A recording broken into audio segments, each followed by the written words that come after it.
சுடலைய காட்டுக்கு அனுப்புனாதான் கோயிலுக்குள்ள படப்பு போட முடியும். அந்த ஆண்டி மாயாண்டி அலங்காரம் செய்து கண்ணல் மருமகனை காட்டுக்கு அனுப்புகிறார். வேலையான வேலையாச்சு ஏ சுடலையா ஓடியா சுடல ராஜா விளையாடும் சமயமாச்சு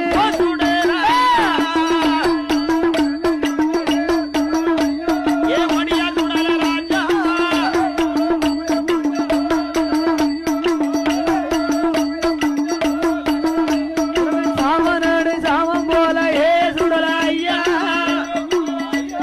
ஓடியா சுடல ராஜா ஓடியா சுடல சதி சாம வேலையாச்சு